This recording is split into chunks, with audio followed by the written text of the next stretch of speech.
for the poem. Thank you, Sarah. Nicely done. Nicely done. So let me just update the list here. So next we have Ricardo Luna, then Karen Huff, doing a duet with Jim Pitch. That's very good. Pitch. Then Stephanie Manning, Bill, myself, LaTanya, welcome back. And then Wendy and Lily.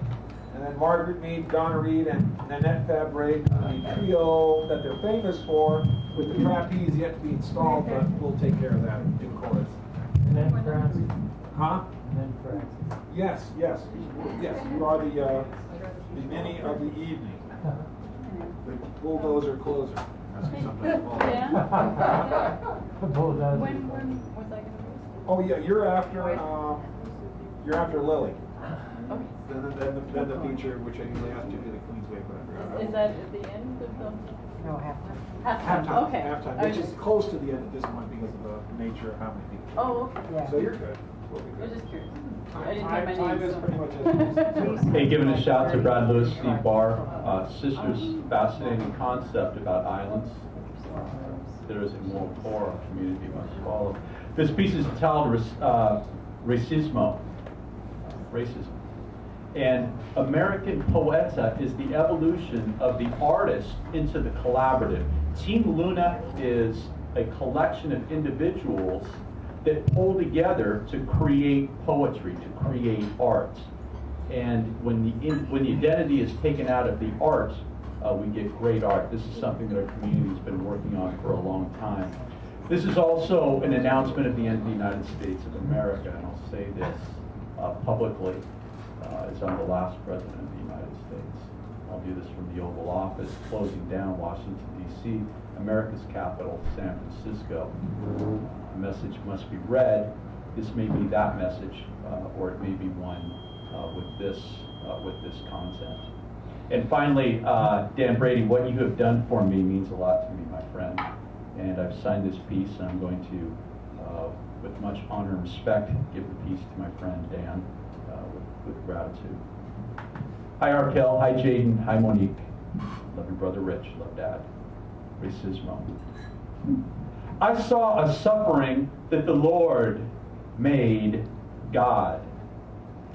God is love. For all of God, there is a nation that love is deep. So deep, my love, we are all love. Its insignificance into eternity.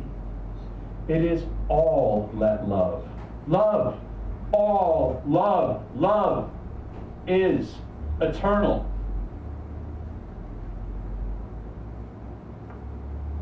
When I loved the law on Tuesday of torts and pain, God never left me. Providing a vision for all the world to be. It is love. It is America. It is one. It is not eternity that I beg for. It is a moment with you, looking at me into my eyes.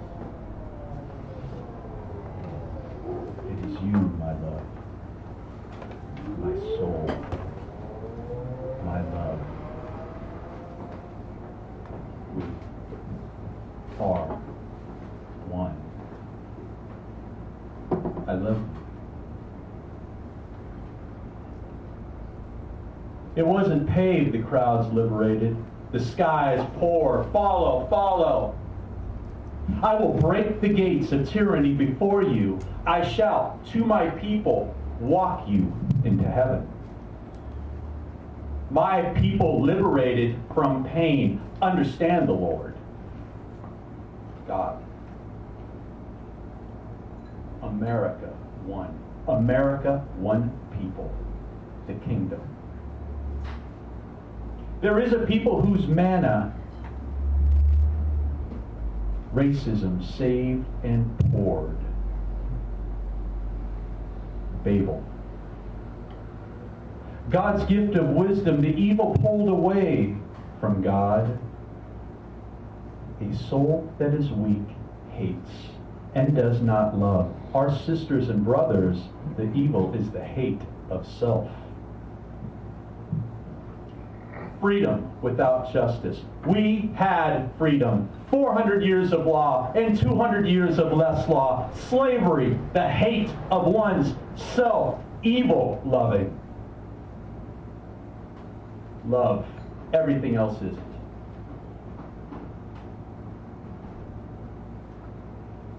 It was everything. A choice the USA made. And led to universal standard. Is who I am how much I am worth? And I will make me from hate tyranny. USA, the end. Thank you, Sacred Grounds. You have been great during the American Civil War. Love, American Poeta. Thanks, my friend.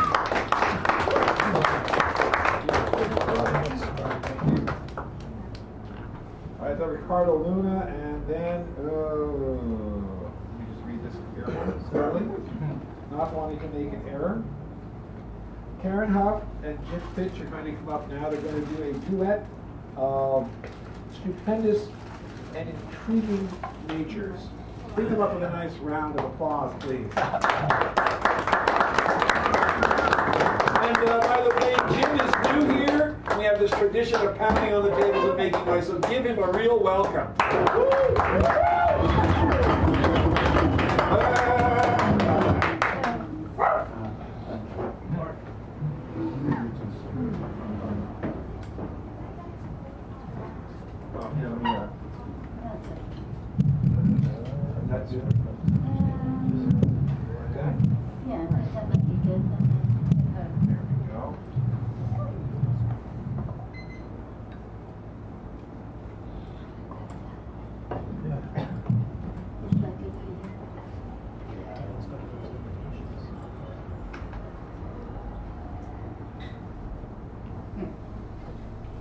Well, we collaborated the other night.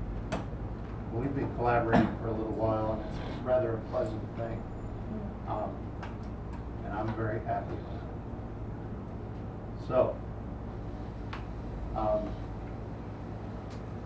we all have words. Some of us have easier access than others. And so here goes. Meet tomorrow. Is there a good time? Is there a good place? What songs bring smiles to those who don't seek joy yet find it? And to dance? Is it not enough? But it's a start. Out in Tortilla Flats, a lone trumpet plays at sunset, and the chill of the night sneaks into the golden liquid first. So we toast the cactus and our luck to be here at all. So we meet on the Barbary Coast, like a couple disreputable old pirates. Dance barefoot at the tide line, drinking rum infused with starlight from a bottle that washed up along the shell-encrusted Stetson, and a note that says, "Don't forget to check the chain place."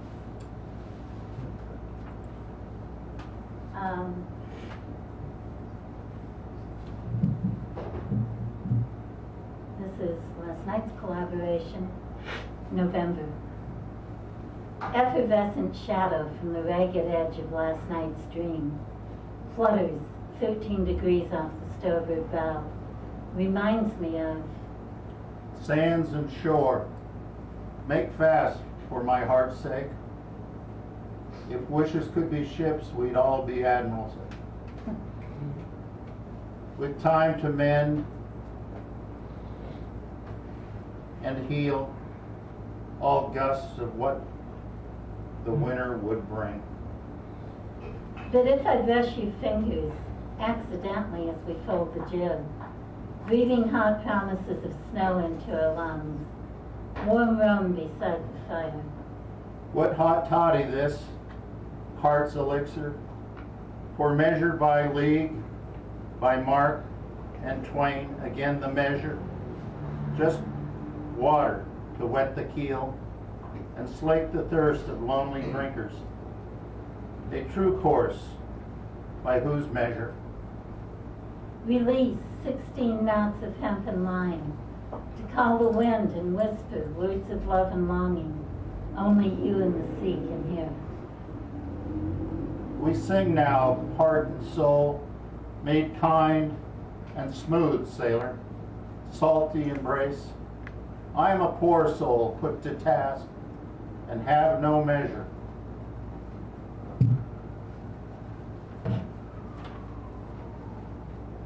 Yet will seek to know the boundaries of the vast wet thing called the sea. Or is it love, life, or all brought together? Thank you.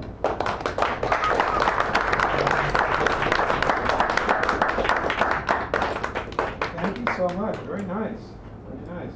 Keep collaborating. That's good. And Jim, you should come back every once in a while. Just I'll do that. that's good. That's good. All right, we are heading for. Let me just read the next list. They have Stephanie, then Bill, then myself, then Tanya, Wendy, Lily, and then our feature. Now I ask this: we will give the Queen's Wave since she is here, because that way you'll know who she is, because you may not be familiar with her appearance, as I am. I think her. All right. So give Stephanie Manning a nice round of applause.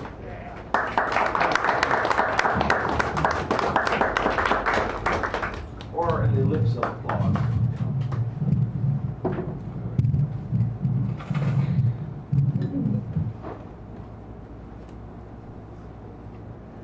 Flashlight shines in your eyes.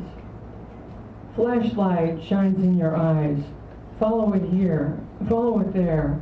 Follow it over the cliff. Brakes on that. Don't do that, says a voice in your brain.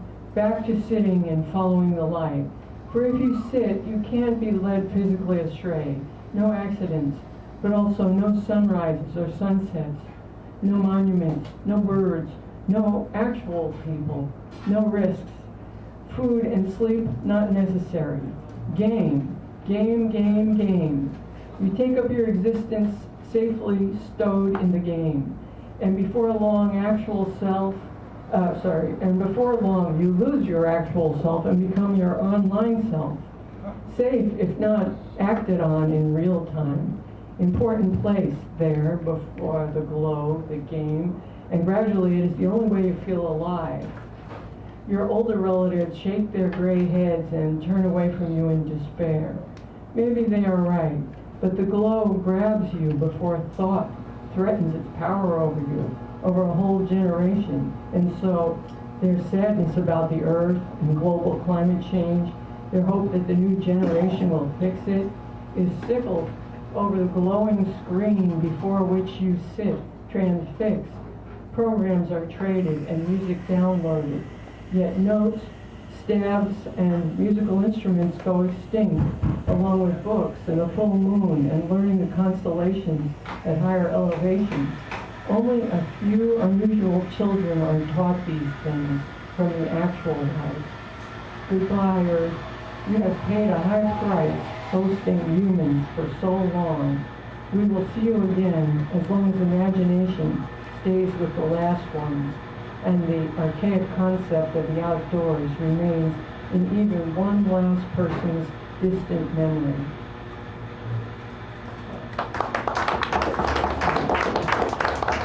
Flashlight in your eyes, too. Flashlight in your eyes. Hands up. Don't shoot. It's the cops. The cops, Apple, Google, Facebook, who are not the cops, but terrorist kidnappers, holding you for $1 million ransom. Get it together and pay them. Pay them before they kill you, or worse, they may turn you away without a new glow screen and a load full of shame. Shame, shame, shame. No new glow screen and shame. You may have to resort to the old and the outmoded. Oh, such shame is it back to walking the trails with the poet who raised you. Flashlight in your eyes 3. You have been sitting there for 6 hours facing the screen.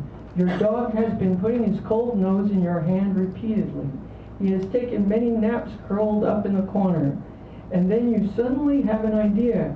The idea causes you to back your seat away and stand up, eyes still on the screen. You back away so the cougar can't get you from the back and bite your neck. You go to the bathroom, then put on your coat and go down to Sacred Grounds Cafe in the Panhandle. There you see Teddy and Fiona behind the counter. You place your order. You're really not there, but in a daze. Your feet brought you here on their own volition. You sit, conscious of other people around you, each one gazing at a laptop computer. You pull out your smartphone. You eat, you drink as poets fill the seats around you. Then, oh my God, you forgot to bring your dog. Back home you go in search of that flashlight. For now, by now, you don't feel right without the flashlight shining in your eyes and telling you what's right.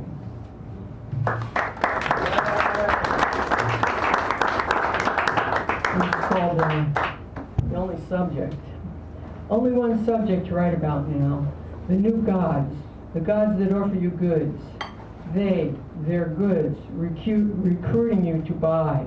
And the old, defined by their shame of not wanting the goods, remain behind with old friends as the goods spread like vectors over the planet, out and away. Electronica covers the globe and smothers it, till the last old bashful geezer loses his marbles and becomes a shell, or dead. Black cloud growing like toxic steam shrouds every sunset. Oil pours into the waterways, and the course of a day is dictated by widescreen, high-resolution computer screens at every corner. Young minds like emergency room gunshot victims become numb to the call of the wild as bird populations shrink to extinction. A glaucous film fills the atmosphere with an alcoholic haze. No more polar caps, no polar bears, or Alexander Archipelago wolves in Alaska. People's minds gone now. Don't even see the rats in the gutter or the scavenger creatures hurrying to get what's left for their families. These gods, the gods that offer you goods, philanthropists, oh, the gods are great, ride the planet out like surfers on a dying wave. A fine time, come have a fine time. Just do not wake up for the pain. Remain asleep on this morphine overdose. The end is in sight.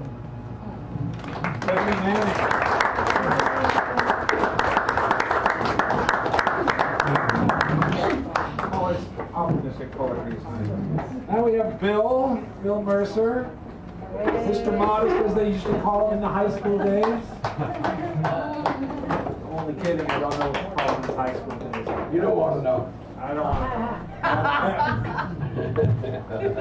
I'll tell you what they called me in high school days. It's a mixed audience. Reality and not reality. Go ahead. So I have a nice optimistic poem. Not. Remember, you're going to be followed by me. Okay. Or by I. Are you? Yeah. I think everybody knows that this last election day wasn't election day, because there was no election. They were the right-wing fascist corporate masters that run the computer, the voting system now. And you all know that there's a voting is counted by these private companies, and they're all right-wing private companies, and they all know how to hack the computers. So this last election was the last time that we actually are ever going to have an election. And from now on it's for whoever they appoint. They've got the technique down. So we're just these people fighting against this big corporate monster, person by person, and that's the way we have to do it. This is called polished pebbles. In stealth we band together, our tongues sling our polished pebbles, gathered of our hearts, against the massive walls and against the ravenous beast coiled inside, tended and fed by the gray-suited minions, unctuous and smug and cruel, basking in the illusion of reflected power. Our beautiful stones, chipped small chunks from the massive walls made of dogma and orthodoxy, fitted together with the mortar of cynicism, they do not disturb the relentless spiral dance of the all-consuming coiled beast. We ask among ourselves, what is this beast and from where did it come? The answer comes in whispers carried by the midnight wind and echoes inside our skulls. It came from us, from each of us, from us all. It began inside us, small and cute as a wolf cub. We said, this is a harmless thing. I will keep it and feed it and control it and let it perform for me. But it grew and grew inside like a chick inside an egg until it had consumed us. Then it broke free of us and leapt out into the world. Again, we ask among ourselves, if this has come from us, why do we not know its name? This time the sledgehammer winds of noon hammer the answer. Because it has no name. When it was a small thing inside you, it was called greed. But loosed into the world, greed mingled with greed. All the colors of greed merged and collapsed into each other until they compressed into one single thing, a naked singularity. To call this present thing greed is to call diamonds coal. It has become an all-consuming black hole in human life, beyond the limits of naming. When the sledgehammer winds swing off toward evening, we pause to watch the beast being fed. Complete watersheds, forests, rivers, whole species of life, ocean's bounty, the lives of the innocent and guilty, the food of the hungry, the clothes of the cold, the laughter of children, all disappearing into that voracious maw. The air of our lungs, the future of our offspring, the history of our ancestors, all spinning into that omnivorous spiral dance. We look at the monstrous beast in its spiral dance. We look at the massive walls that protect it. We look at the small dents and chips in those massive walls from our polished stones, and our thoughts shrink. Our thoughts say, it is futile. Our thoughts say, it is hopeless. Give up.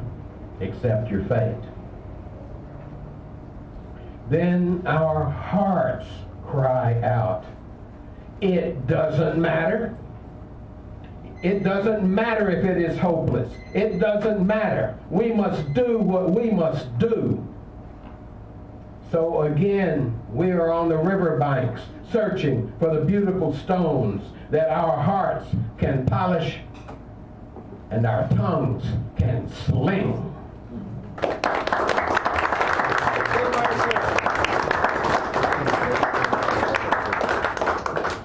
Bill, that was one of the greatest poems I've ever heard. Thank you. Yeah, it was. I love that. Sling them stones.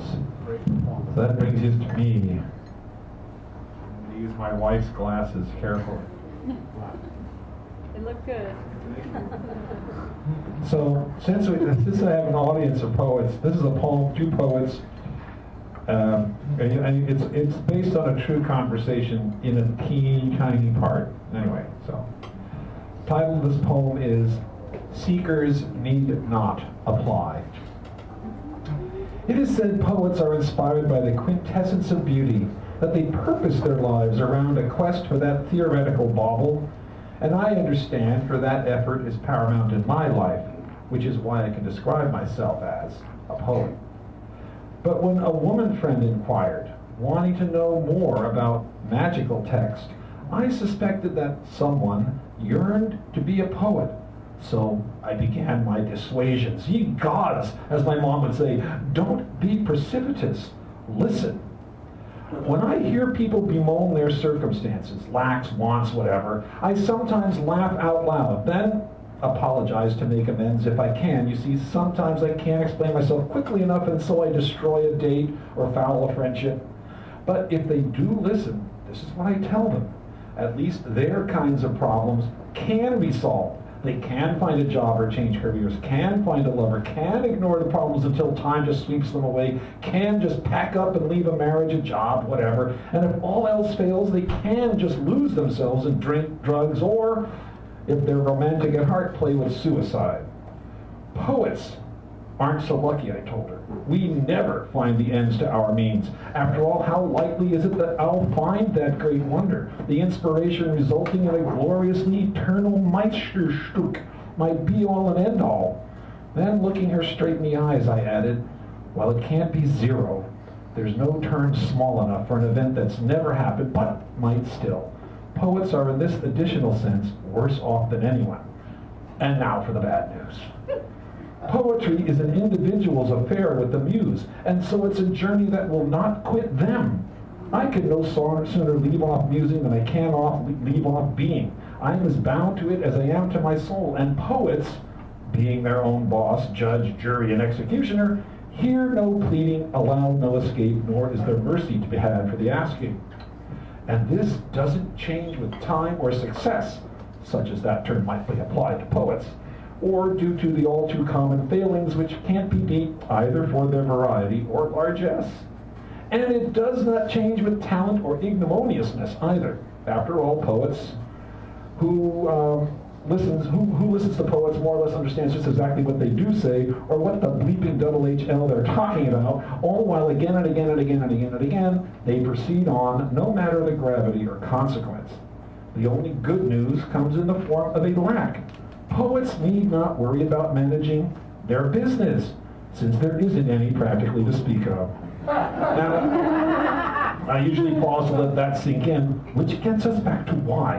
Why such a salt-of-the-earth person such as you, I told her, would want to be liberated as you say I am. What could be the attraction in your eyes? What benefits do you imagine flow? What do you think you will get by exchanging the so-called ephemeral gain for a raft of temporal and existential pain? So she said, but my dear, love certainly has its mysteries. Well, I said, to that what else can I say? Still, I added, I'll not advise taking at the word. I've made my choice and taking my chance. It's gotten so I can't tell which is which anymore. But, my dear, my darling, I fear I will fail and you will persist. So you must be warned. There will be no end to it. Make sure you know that, because there is no end to the soul's musical presentation so long as you live and breathe. But wait. There's more, much more. You could wind up in books, read hundreds of years from now, be the subject of intense speculation from academics who, for God's sakes, are friggin' clueless, or worse yet, very dry of wit, even English.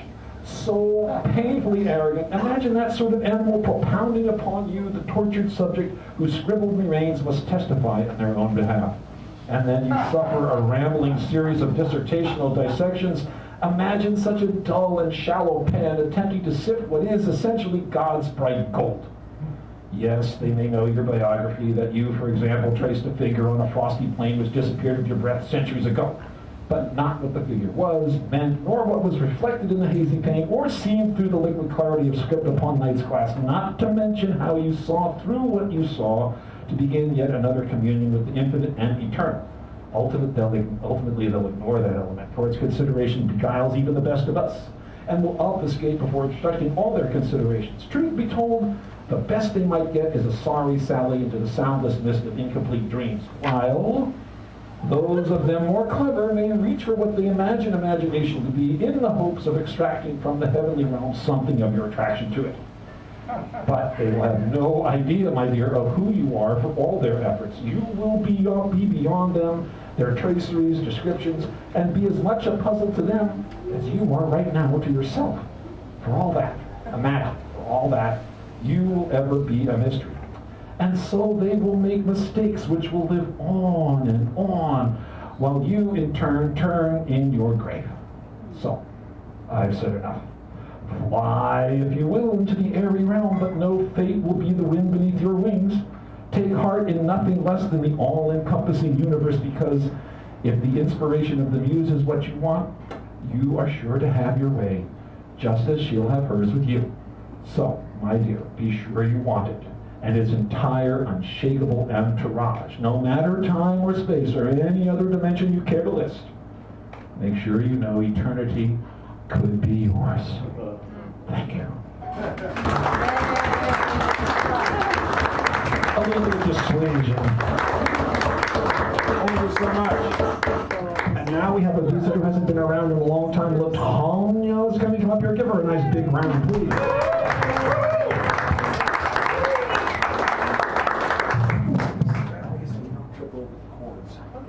Is that good enough? Thank you. It's good to see you. And everybody else. Okay, I'm going to be reading The Rose. Soft velvety yellow goat skin, tiny small veins carrying nutrients to the glowing emerald green stem, and the 5 enchanting leaves dancing in the wind.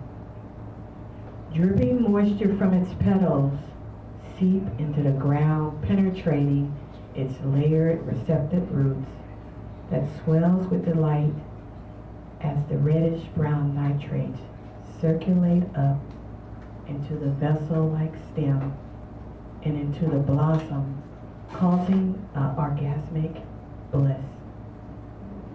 Every petal opens with a delight, with a delicate expression of its magical self, with a sweet scent, each its own, and yet harmonized with the whole. It seduced me and called me to come closer. I was so mesmerized by its loveliness, I was compelled to touch its yellow gold moist petals. My fingers tingled as I felt its spirit join with mine, an unearthly cosmic connection I felt from my head to my curled up toes. I disconnected with this being of beauty, and I started to walk away. I looked back, seeing the liveliness of its leaves waving at me and telling me this is how it all begins.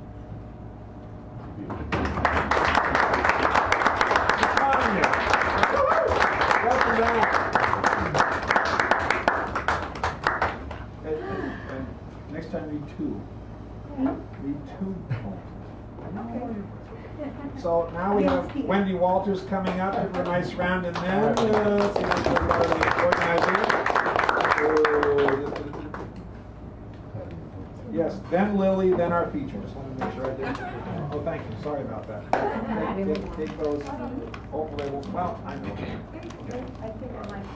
So, I decided to get up my courage and read this little childlike sort of a parable that I wrote. Just because I think it still needs work, especially the second half. But anyway, it was fun writing it because I always wanted to write a story like a parable.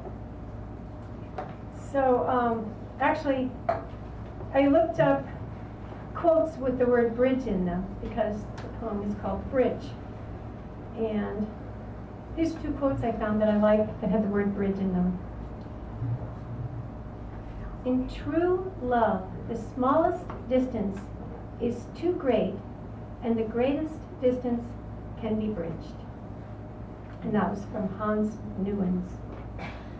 And from Antoine de Saint-Exupéry, I don't know how to pronounce it, French.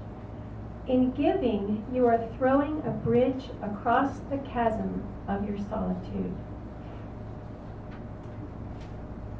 So this is a story called The Bridge.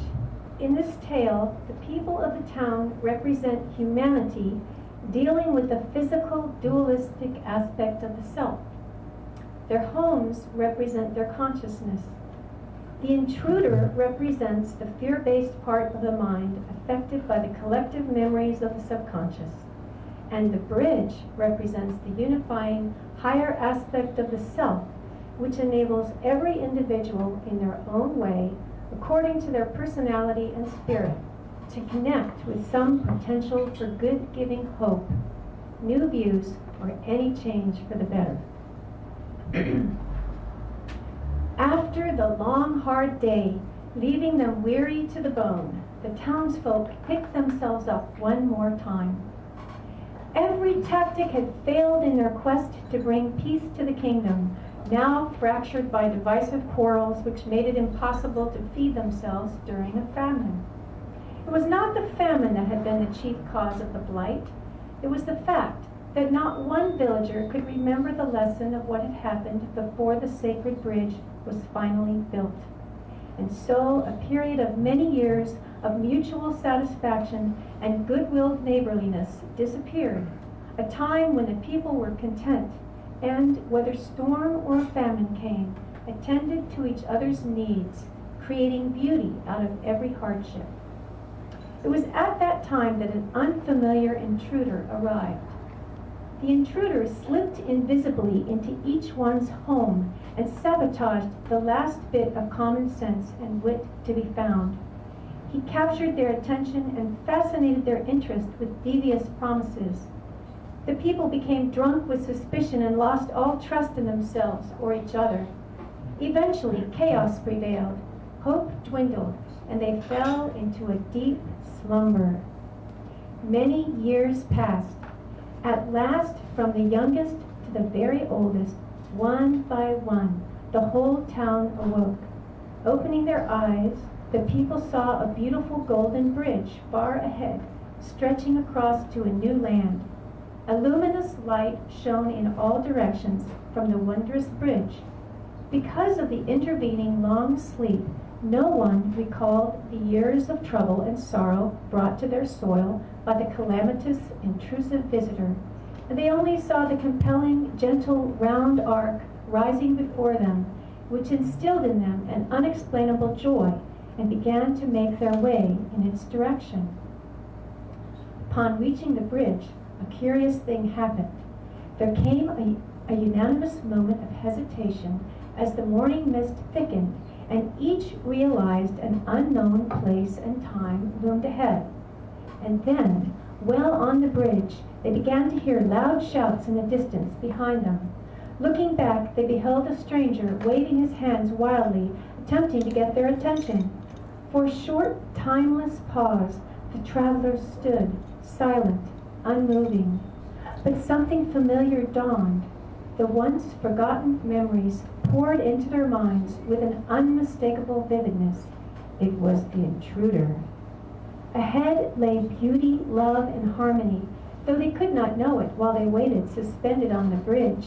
On the one end, the despair of before, and on the other, the possibilities of what might be. Over and over while approaching the bridge, the intruder relentlessly attempted to convince the hopeful but uncertain crowd to return to the familiar past. Then there came a tipping point as, out of a dreamy moment, awareness flooded the attention of every member of the old town, and in their discernment, that very instant, the intruder vanished. And so they crossed the bridge, this bridge not unlike the very one built long, long ago, but forgotten until now to the memory of each one, which carried them triumphantly into a new land.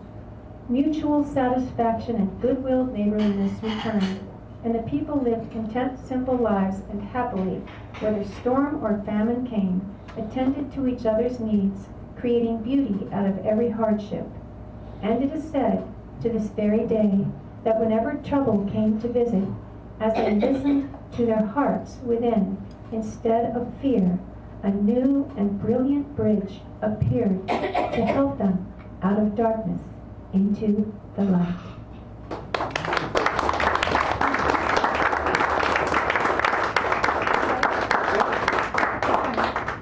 Thank you. Thank you, Wendy. All right. And now before our feature, we have the penultimate, not really a penultimate one word. Lily. And you are new to us today, aren't you? Hey, Lily.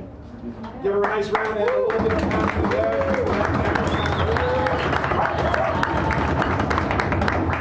About that. 24 hours in San Francisco. Just 24 hours, really? How'd you find it? Been on the road. I Googled. And I was like, yeah, I should. Googled? I Googled. Okay. Wendy, that was. Well, you are free to hold fourth or fifth. Oh, sorry. Yes. Is this better? Is that Yeah. All right. Yeah, there you go. Hip hop background. Let's see. Atarongo, Pachamama, Mother Earth, asked me what I stand for. So I responded. Passion perfected, bullshit neglected, indifference rejected, a natural infection and counter-projection of all we have seen. We live in this dream, and though at times it seems to be serene, the alarm clock is ringing. So we might as well wake up and accept our places as these abstract shapes in a world of attempted symmetry. The geometry is not illusory, so let's maintain our blind grips loosely with one finger touching at all times. Stay connected to each other and wake up the voices that in the past have been as silent as minds. Let's riddle this the ultimate equation, resulting in solution. Answer to famine, greed, pollution, and stop saying no like this shit is inherent in the human. Tell me this, if the neocortex of the Homo sapien is smarter than the rest, why do we think it's okay to keep so many people oppressed? I say word up for my free speech. And you don't gotta listen to my vision. I ain't trying to preach or trying to teach. I just got some thoughts on my dome and I've gotta release. And I like it when the clouds do not show me the sun, or they float by so fast it looks like they're on the run. Can someone give me a map to where that grass is greener? Or point me to a land where the people got a nicer demeanor? Because it seems these days everyone's got some problem or another. Either they're mad about their job, their lovers, or their mother. And while everyone's wired up and connected to a cell phone, there's thousands out on the street who ain't got no place to call home. And no one demanded that we help out each other, but your karma won't get nowhere by letting starvation kill your brother. Yes, we are all related to each other, whether you like it or not. Sad thing is, when looking for a heart in this world, we may find it has a blood clot. So we got a problem when the boys want muscles and the girls want lipstick and the girls want to snuggle while the boys spew their dip spit. Everybody struggles in this land where there's no truth, knocking down the doors of the houses with no roofs. People crying crazy because the children are all fat, and then we go on and feed them more McDonald's. That don't really solve that. There ain't no way around it. Some of the kids are mucked up, fucked up, eyes shut, myself included. Let's find a plant and root it deep in our culture. What do we find? Some jackets made of mink fur, and every day we fall back. Complacent's what you call that. You call yourself a Big Mac, spit some game at the chick with the double D rack. I saw a 7-year-old the other day with a nicer cell phone than mine, and before I put this in rhyme, allow me to say, what the fuck? So have you taken a breath of mountain air? They say, get it while it's hot. Planet Earth is shot. We're all gonna rot. No, the days pass slow when you settle under one sun. Tread soft through the dark woods if you don't got no gun. Because lurking in the leaves are the questions your mind seeks. But to answer them takes hours, days, weeks. But pick up your soul. We've been dropping them on the floor. Lying next to dignity. Shadows kind of fidgety. Creeping and freaking you out. Peeping and seep out your mouth. They are the words we've been looking for. Also lying on the floor. Forgotten and lonely. Crying if only somebody would phone me, yet bring up this experience of spirit. I'm trying to hear it, but the dial tone drops and the line gets cut dead, and then the only people I'm talking to are stuck inside my head.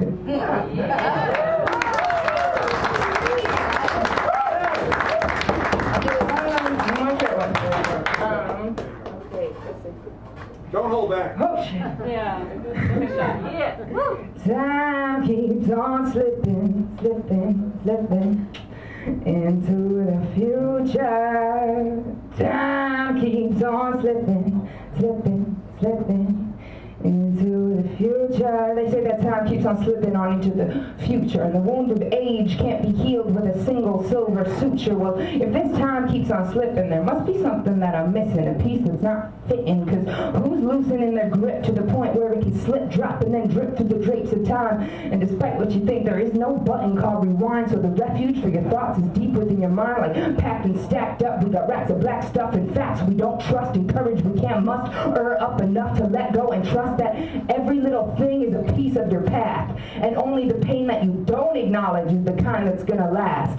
So without confrontation, your soul fades fast, and you find yourself once again trapped inside your past, like time keeps on slipping, slipping, slipping into the future. So I stay up with the moon, and I sleep with the sun, hiding intently from the thought of making a decision. Let's turn this shit inward, see what we can find, because all my social commentary these days is wondering what's behind the curtain, behind the mask, because the issue lately is personal inventory comes last. I won't make plans for the future, but I complain about the past and engage in agreements like, yeah, oh my God, this year went so fast. Well, fuck that. Time is an illusion, a bruised and sore contusion on the skull of society. We must have fallen and bumped our heads, forgotten to take all of our meds, been giving too much of a fuck about what he or she said, and here I go again, giving my opinions on our culture, picking up our scraps like a confused and tired vulture.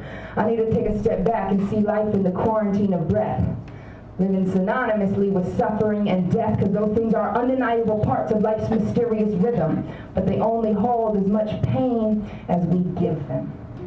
Time keeps on. Thank you, guys.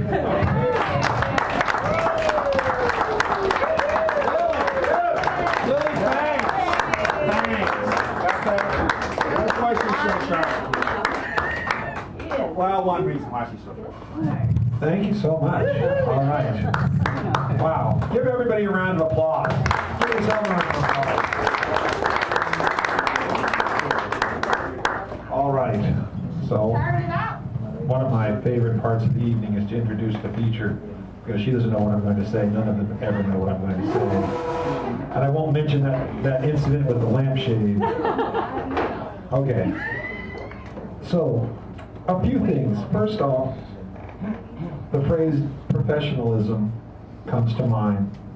This person has a real professional attitude about, from the look of the book, many other things. I checked out the website and saw some video and stuff like that, so this person really has a good professional presence. A patient voice. By that I mean there's a sense of timelessness that, you know, in that sense, optimism, okay? Because things are going to get better somewhere. There's a kindness and a caring and a concern for social things, personal things, the things that are real to the heart. And there's a real quality to her voice. I mean, I can't really describe it, but when you hear it, you go, oh, I got a word for that. So you'll have that word and I'll have mine, but there's, the last thing is a real intuitional sense of flow, of language and rhythm. So you're going to enjoy this, I'm sure. She's going to enjoy this. It's going to be a win-win-win. Naya C. Sisk, who did bring a book. Give her a big round. Bring her on up here. You're going to see what I mean. You go, oh, yeah, he was right. Okay, so let me just set this the way. Get it for yourself here now. Is that good? That's good. Okay. Wow, okay. Oh, it's Kind of bring it back a little bit. like this, like Yeah. that, and like this, and then this. Then up a little bit. Because I'm so tall. Okay, so Lily, that was genius. Yeah, how do I even follow up on that? It's just like not fair. Well, she was a surprise. We didn't know I she was mean, hello everybody. It's very, very, very good to be here. I'm a little sensitive to lights. I get migraines, so I'm going to step back here a little bit. Okay. That was a very nice introduction. Thank you. I just wanted to share, this is going to be very different, and I'm going to share some silly stories with you. As most stories go, this is like layers and layers of stories behind stories behind stories. This book is basically, I decided to do a painting a day for a year. Honestly, it was only going to be like a little watercolor blob every day, just 10 minutes a day. And of course, it just didn't actually stop there. It became stories, and then the stories became monthly themes, and the monthly themes became chapters, and chapters became a book. And the book is now generating some income, and tonight is about making a living and making a life, and so I want to share this story. Wow. So, as I'm going to just go ahead and just read the first couple paragraphs of this book so that you kind of get a sense of where it's coming from, and then I'm going to share the backstory, because I think sometimes the backstory behind anything is actually the motivational force for anything that we do. And what we do as artists has a lot of motivational force that often comes out of a lifetime of caring and passion and curiosity. So here we go. I've passed around the book so that you guys can just open it up and share it. I've also brought you each a painting so that you each get a present tonight. Aww. Yeah, so just, you know, sort of enjoy the pictures. Santa's here. Yeah, Santa is here. You know, I think honestly that Santa is about artists. The artists are Santa. All right, so I'm going to read a couple paragraphs, and then I'm also going to read a couple of stories. So this is all about the imagination and curiosity and playfulness. I titled this book The Art of Daily Cultivation, based on, this is really hard to see, I'm sorry, based on what can only be explained as a daily beckoning for change, and a question: why do we stop doing what we love? I hoped, in not stopping for a year, that I would receive some insight to that question. From January 1, 2013 to December 31st, 2013, I put a pocket of painting time into my daily routine. I run an advertising agency, by the way, so it was hard. To share with a community of art lovers, life designers, writers, executives, singles, moms, and dads, in general, people who loved art and the creative endeavor of life design. I learned initially how rusty I was in allowing this type of activity, how hungry I was for it. It was humbling to recognize that I had been absorbing life's do's and don'ts as an assemblage of survival for many years and had lost track of my own voice. To cultivate unique time in daily life tensions, deliberations, and swirl of distractions is no small thing for any of us.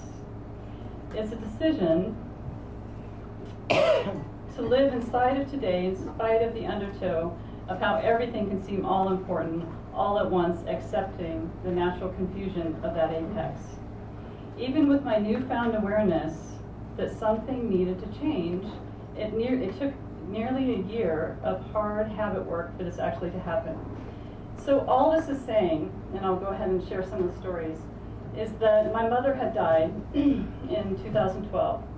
And for the next 4 months after that, I realized that I had not met her needs in dying, that I really wanted to, and I had not done that.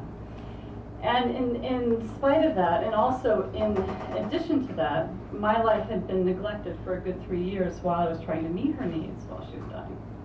So I kind of stood back and said, okay, for the last 10 to 15 years, now I was a Bay Area person, I worked at Apple as a designer, and I had been giving my life to clients and my mother's cancer for many, many years. And I had forgotten completely how much I loved. I mean, you know, as a kid, I always knew who I was. I was a writer, painter, psychologist, teacher. Now you see the problem. Too many things. So it was just that feeling of loss, like you want to reclaim something. I don't know if any of you have felt that way before, like, gosh, I remember who I was. I remember how delighted I was in writing a poem, in writing a story, in doing a painting. I remember that. But why haven't I been doing that for the last 10 years? That's where it started. So I decided that for 10 minutes a day, I was going to paint, even if it was just a little blob of red or yellow or blue. I didn't care. And believe it or not, I felt very guilty about this. But in day one of this just painting a little blob, it turned into something different. It turned into these little coffee beans in a bag, luxuriating in the sun. They were sunning themselves, and I was like, ah, shit. So for the whole last year before that, I had been writing film scripts, writing novels, trying to sell them. And I decided I was just going to paint for a year. I was just going to rehabilitate myself. I was just going to be in the beauty of life, even if it was for only 10 minutes a day. And I was not going to write.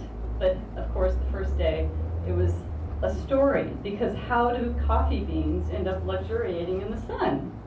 I had to ask that, you know, I mean, amongst all of their brothers and sisters, how do they end up in a coffee bag actually surrendering themselves to being coffee that we're going to consume, right?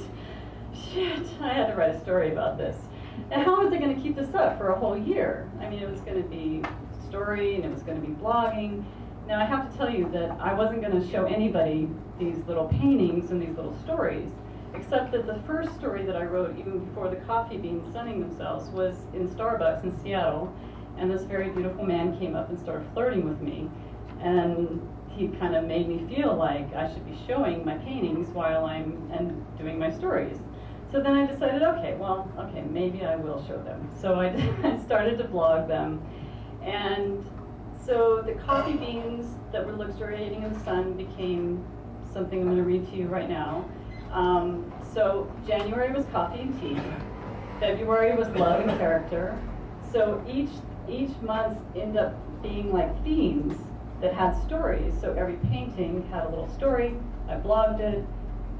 A nice community of a couple hundred people started to join and share their stories, and pretty soon it just started to gain momentum. Okay, so now I'm going to read you a story. Now you have a little backstory to the story. You know, I couldn't just start reading stories without giving you backstory. Okay, so is the book going around? Because, you know, each of you get like a little present, so you have to like be able to choose your present and so on. So, alrighty. I was organized, honestly. Okay, so this is, if you do have the book, this is on page 27, and it's called Exhausted Beans. And these are little coffee beans that are like in a little ship. I told you this is going to be silly. It's totally different than the poetry we've been hearing, so it's a hard ship to make. Okay. Gosh, I'm no expert, but living inside the shade of a coffee tree in a cozy pod families, with the occasional balmy breeze lifting the leaves to symphonic notes, sounds pretty nice to me. In fact, I wonder if Pete's Coffee invented its classical music atmosphere ran from the lives of coffee beans and trees. But nothing stays the same in life. One day there were popping sounds and the drip of men's sweat heavy on their little coffee bean bodies. Then came the agonizing pull, their belly buttons, legs, arms, skin, and tossed aside like little lumps of clay into the basket on a dusty, abandoned road. Poor little coffee beans. Drowning amongst other beans, they couldn't find their families. Everybody was screaming. Some yelled Kona, others Columbia. They wished they had buckled down and learned each other's languages instead of being lazy beans in a tree. Dramatic? Maybe to us. But beans are durable and well-tempered. After the initial trauma, they were just very sleepy, exhausted from separation anxiety and unable to fully process that life would be very different from here on out. So they took a siesta. Exhausted beans. And they're just like sleeping in the trees. So here we are, this is Coffee Gets Fresh. This is the Sleepy Time Girl. So we're just kind of going through the book now. I was actually very proud of this book when I finally finished it. I got Kickstarter funds to actually do the first printing. Darjeeling Duck, sorry. So this was Coffee and Tea, and he's actually soaking his little fanny feathers in some black tea. So we'll have to, he's this poor guy, he wants a girlfriend so bad. Okay. So he looks like a happy fella, doesn't he? The thing is, this guy, being ridiculously concerned about his aroma amongst the female ducks, takes his herbal baths very seriously. One day, he overheard a good-looking young man at his pond talk about how the herb changed his life for the better. The young man wasn't uptight anymore and his confidence grew, as did his range of girlfriends. Our Mr. Duck had always enjoyed his Darjeeling tea baths, in the morning while swiveling about with the females. He went on and on to anyone who listened about the mixture of soil, altitude, sunshine, and rain in the hilly parts of India where Darjeeling grows. It's the champagne of teas, he said to them, and he put on a dopey smile, trying to impress them. It's important that he never know how his Darjeeling bath stained his backside so black that the females became a bit frightened of him. And that while his romantic aspirations are admirable, there was a slight misunderstanding about the kind of herb the handsome young man was referring to. Nah, for now, he's a happy, hard on his feathers duck in a cup and the right female will love herbal baths. Sorry, I think I need some water or something. Okay. So the book goes on, and we go on to like cows and canaries, and here we have cows and canaries. So I really like alliteration, so I try to think, what kind of stories could happen with cows and canaries, right? And we talk. Oh, thank you so much. Thanks. I was thinking about how cows, they're kind of hanging out with other cows in their sort of bovine and wonderful way. I absolutely love cows. And here's some very silly cows. And here's a canary, like, kind of cussing out this one cow. But here's some city canaries and some macho Italian canaries. When I was in Italy, it kind of felt like the pigeons were very fat, and that Italians ate a lot of spaghetti, so it made a lot of sense to me. But here's a flirtation, and but we're going to get to the main cow that I really love. Oh, I'm French. I eat well, and I'm very good looking. That's the French cow. So Hal, the sensitive cow. Now, he breaks my heart. Here we go. Meet Hal, the sensitive cow. Since Hal was a little cow, he loved little creatures, especially birds. They sang beautiful tunes while he munched hay in the morning. They scared away the flies on his bum when his tail was tired. Mostly they were beautiful, more beautiful than flowers, cats, and bees. While the other cows liked,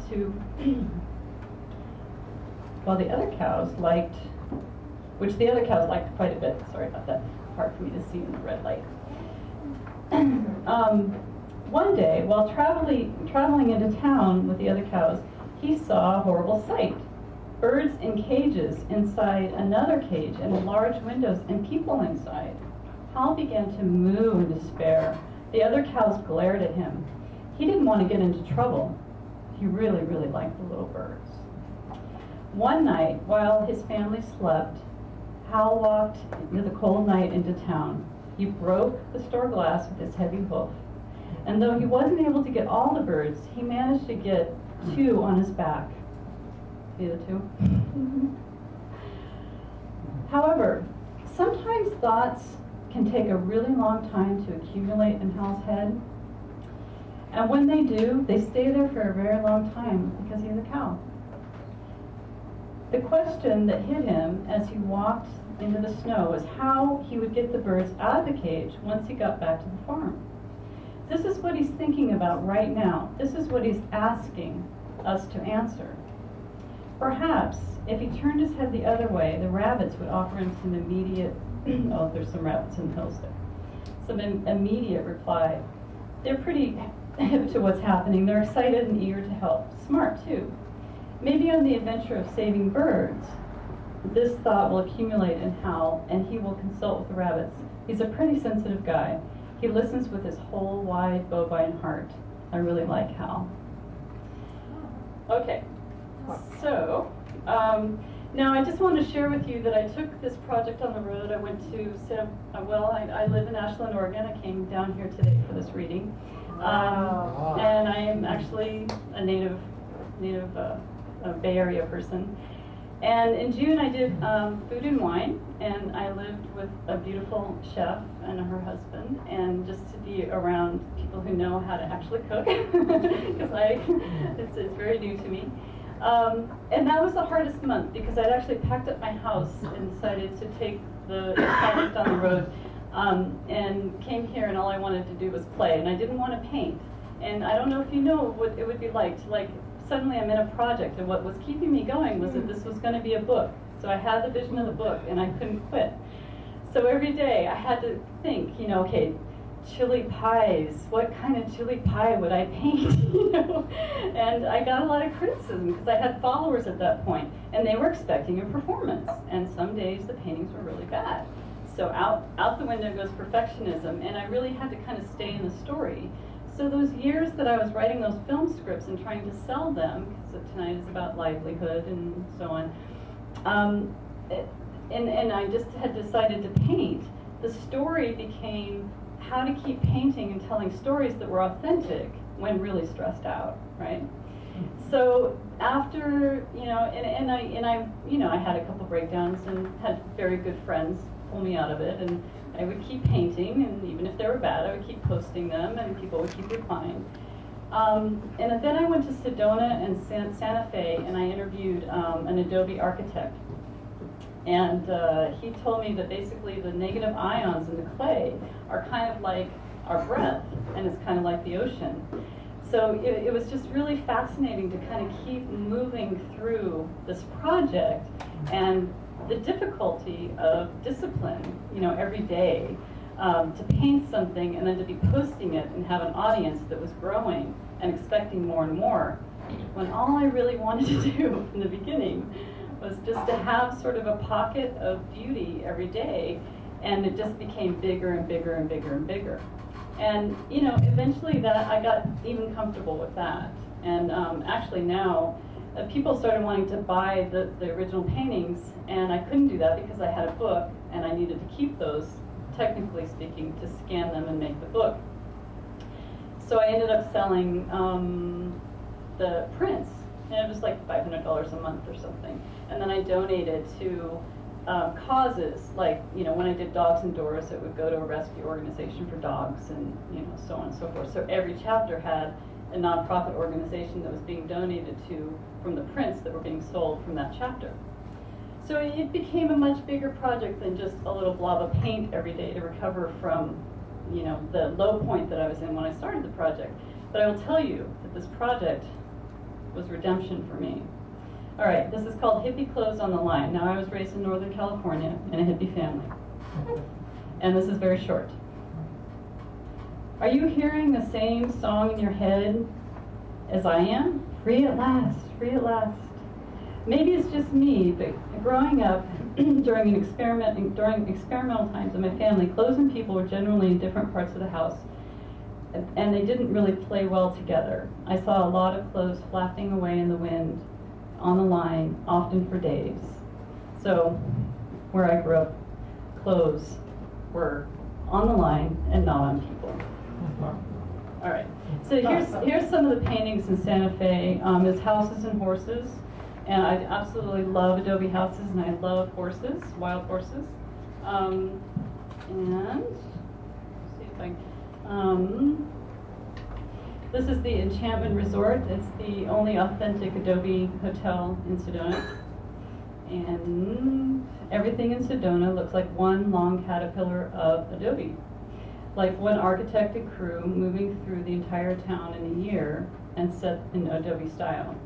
I wanted to paint everything I saw: the ice cream shop, the Crystal Palace, the Film History Museum, and yes, in this case, the Enchantment Resort.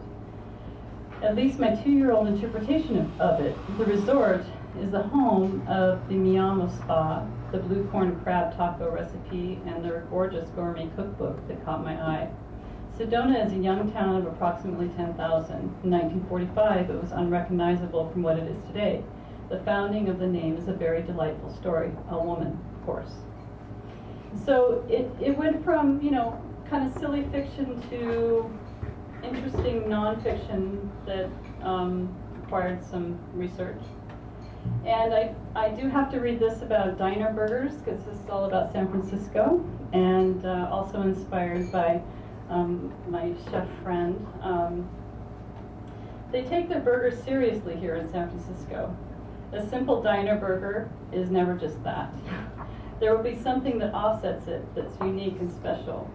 While there are 600 restaurants in San Francisco that serve burgers, some restaurants like Barney's in Noe Valley create the burger experience. I have seen a pineapple version of the classic burger on the menu. I'm a ground turkey person myself, over ground beef, and I was impressed to see that it was on the menu with all the dressings of a specialty burger. I know I sound like a burger commercial, but I'm seriously excited about this discovery. If you share this greasy, geeky passion, do the rounds. In fact, do the burgers all day long. You'll get a little fatter, a little happier, and a lot more educated about the far reaches of the real diner burger. This painting is from Burger Urge. Forget about the 9 lives, I want 9 stomachs. So, anyway, so it goes on like this. And, you know, I guess I just wanted to say that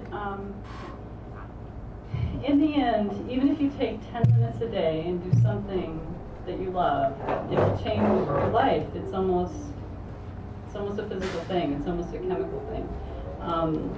And anyway, I just discovered the writer that I had been before I wrote this project was a different writer than I really thought I was when I actually finished the project.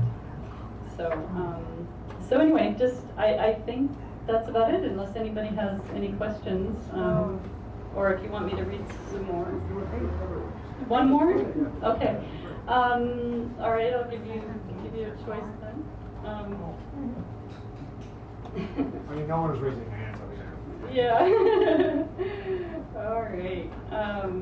Okay, do you want to hear from Bunnies and Bicycles, or Flowers and Fabric, or Quirks and Curiosities, Dogs and Doors, Fish Fabulous? Yes. Fish Fabulous? Oh, well. I'll be saying yes to everything. I think Bunnies and Bicycles, but Fish and Fabulous could work. Bunnies and Bicycles. Bunnies and Bicycle. Oh, and we do have a feminist greyhound, in which I really wanted Mark to read this one, actually. Yeah, you. Yeah, I think you need to read about the feminist greyhound. Yeah, I do. Okay. I do. So I'm going to read one, and then Mark's going to read this one. And this one's only 1 paragraph. It's very short. But I'm going to read about the Fish Fabulous because there's a couple here who ended up in a tree, 2 fish in a tree, if you can imagine that, because they fell in love with a dolphin, poor things. So this is called Betsy and Gomez. Fish stuck in a tree. So how did Betsy and Gomez get in this awkward position? They're a great-looking couple, admired by millions of fish. See? Here's Betsy and Gomez. It's Betsy, Gomez. They are very stuck in the tree. They did all the right things. They learned how to identify the smell of oil and steer away from it. They learned to follow the tail of a dolphin from a young age. They adopted one such dolphin as their best friend and protector. This is where the trouble began. They loved Mako the dolphin, like their firstborn 1,000 babies. They followed him everywhere, even through the sticky seaweed globs. Sadly, Mako was captured by a fisherman. Betsy and Gomez were close to him in their unusual way. The force of the water threw them up in the tree, and at first they smiled. They had the advantage of height. They felt that they could save Mako somehow from this advantage. Eventually, Mako was taken away. They flopped down from the tree into the water, but the current was intractably circuitous. It threw them up in the tree over and over again. They swam up through the tree and down the water involuntarily. They learned their lesson. You could be the best-looking couple and so very PC in the sea, and still 2 fish could find themselves diving up into the sky through the foreign trees, yelling, "Mako, Mako, Mako." Destiny is a slippery fish.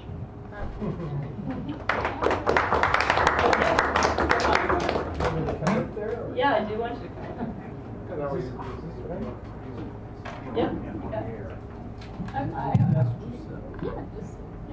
So I love hearing my stories read by others. Okay. I'm glad you'll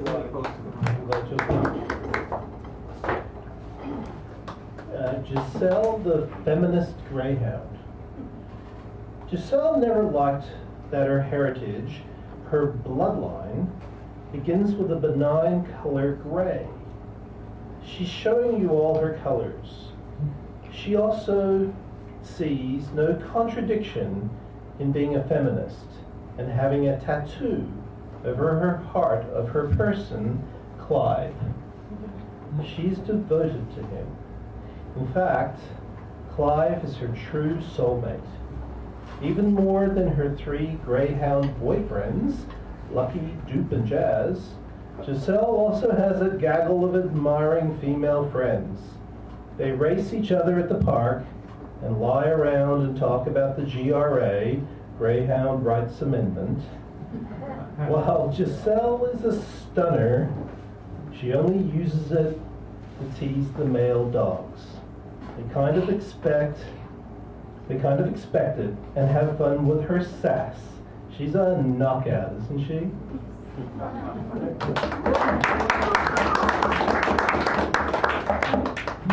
So I brought some extra copies of the book if you want to take one home.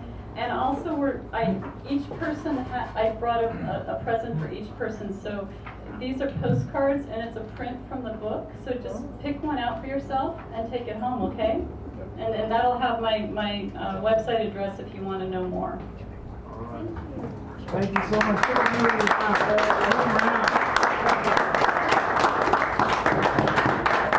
That's great. I love it.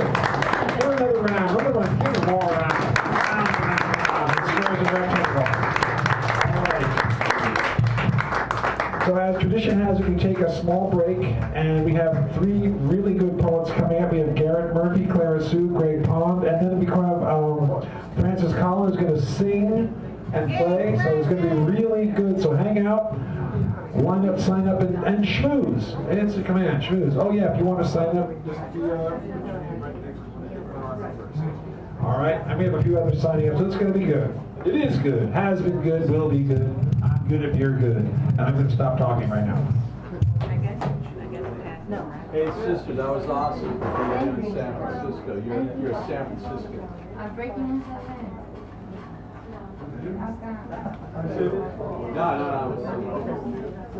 Sorry.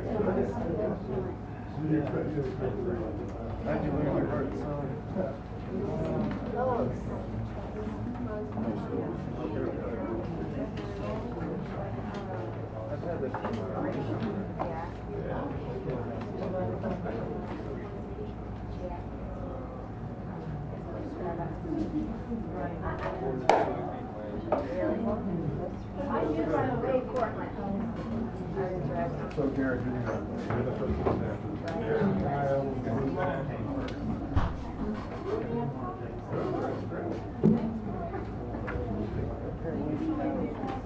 Okay. 16th admission, you know about this. Thursday night, 10 p.m. Yes, every Thursday, 10 p.m. The BART station at 16th admission. On the street. On the street. Yeah, it's like a big giant gathering of poets who's outside the BART station plaza.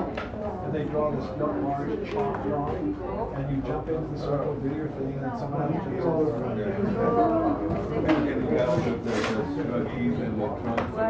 Sometimes you get accompanied by the individuals as you do your thing. So you have to project. There's no microphone. It's just like you, the street. It's in the round. Yeah. All around. So you gotta kind of turn around. They do get like 100, 150 people, sometimes more than that. So it's really variable, blues, everything's variable. Thursday. It goes to like midnight. Or when they all get tired inside the When the costume design is Doesn't she remind you of Zach? Zach and the poetician? I'm trying to do something similar. Yeah. I usually play for not by myself, but just Is his name Weinberg? You're always welcome to, you can always come back. I'm not sure what that is. it's part of the subconscious, after I get the... Yeah. Oh, I haven't heard it. I usually meditate every 4 days. Like, when I did go, like, an hour and a half of just I think That's me. after the words there. That's the schedule. We get a very high rate this week, so you email me, I'll get back to you tomorrow morning. Okay. I will email you. Tomorrow. So you guys have to and then Don't give me this all the time. I just read several thousand things. I know, but I just read it out of agreement and I ended up coming here. We're still in the city, or so actually had,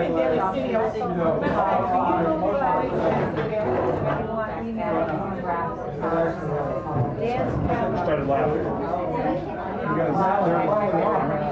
I know this great place, it's downtown, it's only $1,250,000 a month. It's a steal, because you get the jacuzzi in the kitchen has a jacuzzi. Has marble and everything, has old faucet, and it's only $1.25 million a month. Okay, the closet of that place. There's only $450,000 student fund. Okay, well, I know several people are looking at you. Okay.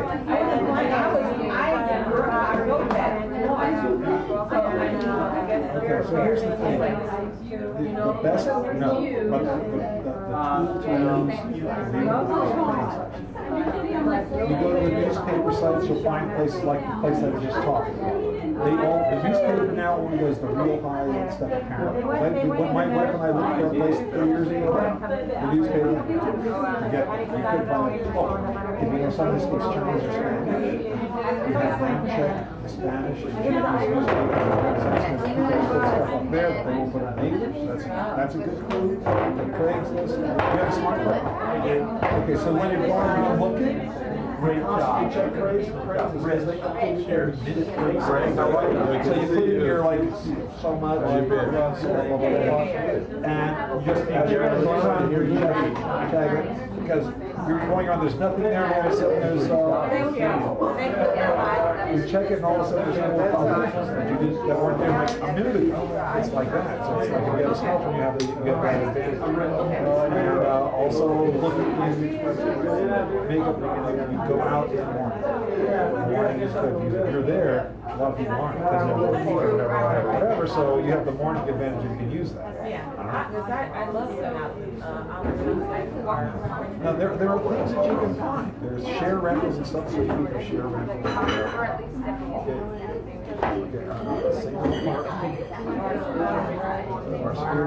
Well, in-law, you can still find that. Well, you should look at the price. What's your price? Well, you'll find something. You'll find something. But you just got to make sure you put that limit in and stuff like that. And it's just a matter of really going out.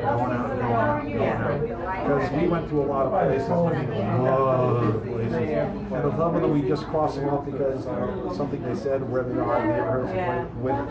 Yeah, I know what neighborhoods I don't want to be in. Photos can be deceptive. Because you see all these night pictures. Yeah, because even though they can look good, you go there and you go, this is the place? I don't believe, like, so there was one time we saw this apartment at a beautiful shop, right? We go there and the kitchen was 3.5 feet by 15. I'm not kidding, it was like, and they gave a shot, they gave a shot like from the stove to where the window was. They didn't show us 7 feet with the thing that came out of the wall like this. That was a thing. Can I see that? The table was hooked to the wall, so you unhook it, and then you couldn't walk in. Well, I saw a rabbit. So it was like, Oh, so these are like. You're leaving? Yeah. I was wondering if we could wanted to do a painting after Bob's rehearsed. Listening to you, and maybe I want to do something with you, or if we can. Carry on blue Is that okay? Okay. Oh, man. This is kind of fun with the little chickens. What's on the other side? Is that the back? Fish. Yeah, it's gonna be really good. You know what's that? Yes. When are you? Oh, wait, the rabbit. Wait. Okay. You have to do paperwork.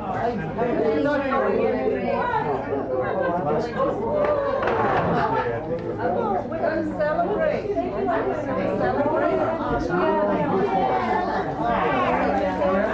now. Versus the actual real date.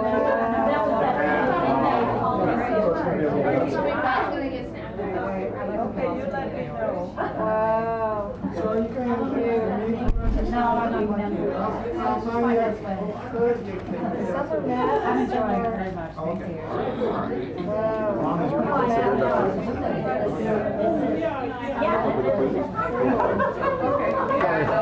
I'm gonna grab my bag.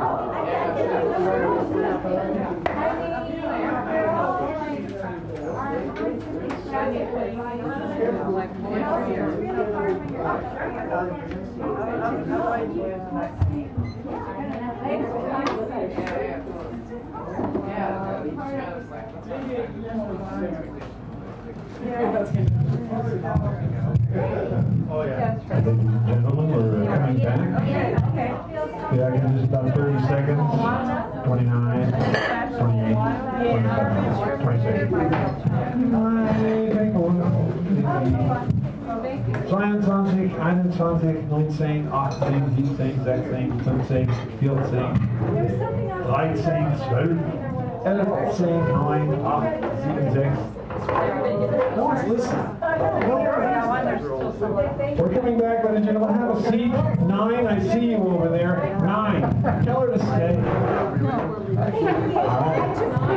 You took 9 is here. too many shakes. No. I would call her other things, but she doesn't like that. Where is 9? Right over there. One per person, but You know what? We have it. No, we have it that they had gone. yeah, we have a, Huh? you keep sure. You are. Because there's no other.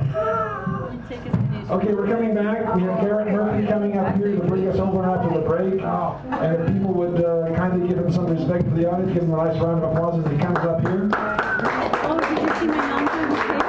Garrett Murphy, ladies and gentlemen. Yes. So good.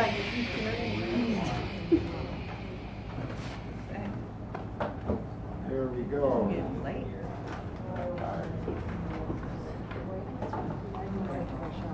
And then I'll have Greg and Mike. He knows. He has the drill. He knows these things.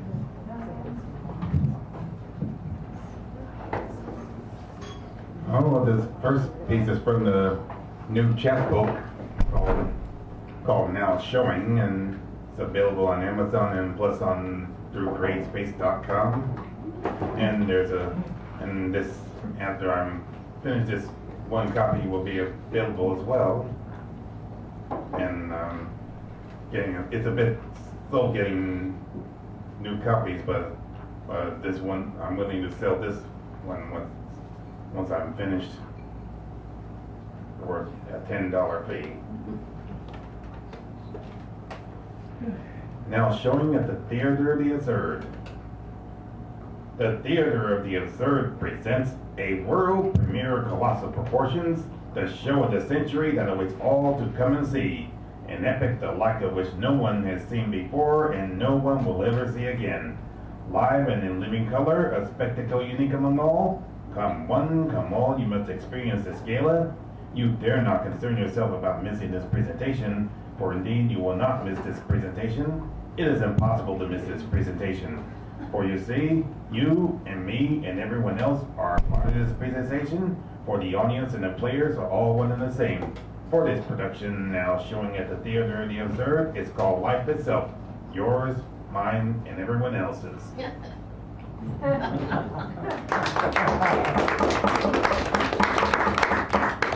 Imprisoned outside a cell.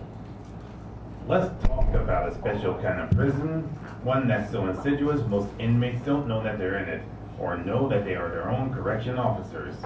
One's eyes and ears are more oblivious of their sentence than they would be to their own surroundings. The local color of the inmates and the language is as ripe as one might expect from Moravia's can.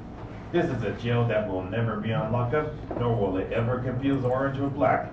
It is tighter than the most maximum of securities, and yet can be broken free from with the mildest of ease. So come on, all you inmates, ease your way back to the outside world and get off that there cell phone.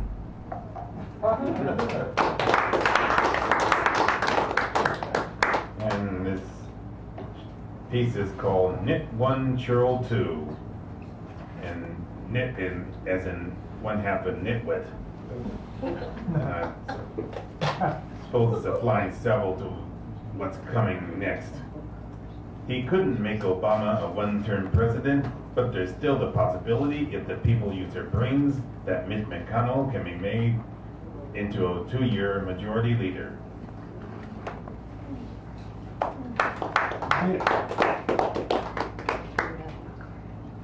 And back to close with another piece from the book. It's called Truth Plus Self Equals.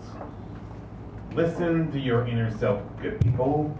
Be true to that self, good people. If more of you did that, crime just might drop its jaw.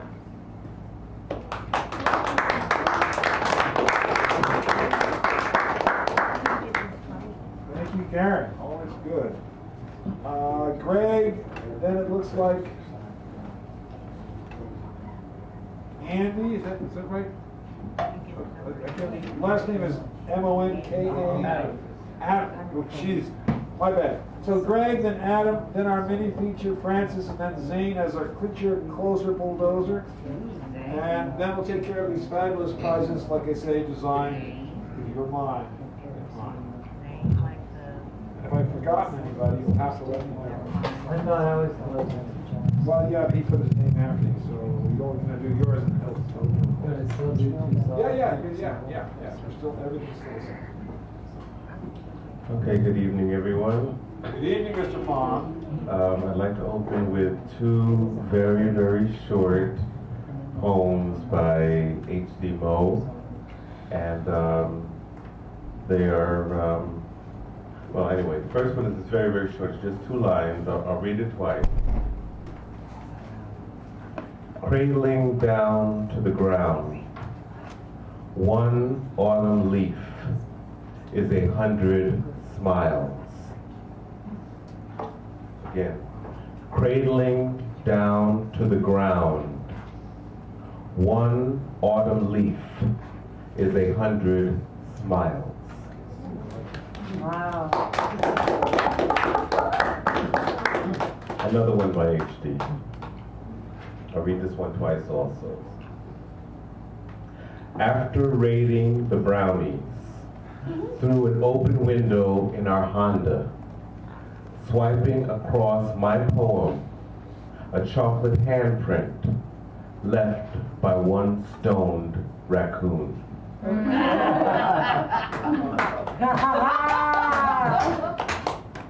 After raiding the brownies through an open window in our Honda, swiping across my poem, a chocolate handprint left by one stoned raccoon. I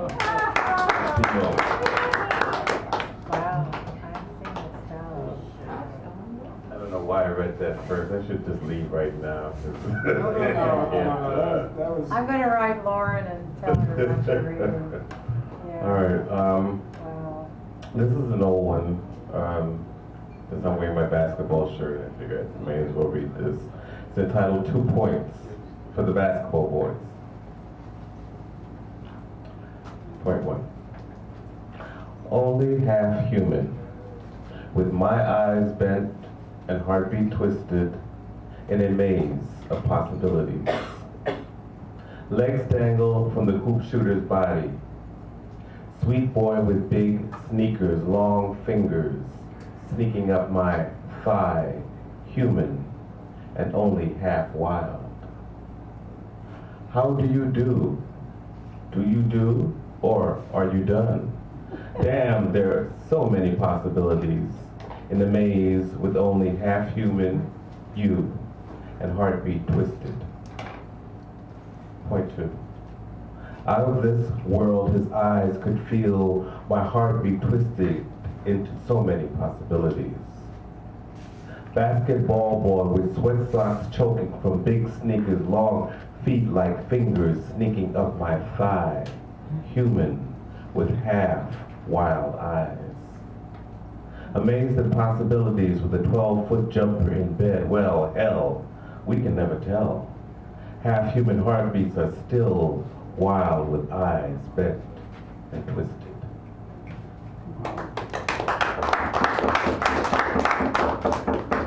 One more. Since I'm kind of basketball, kind of, sort of. Anyway, this is entitled Guys Shooting Dice.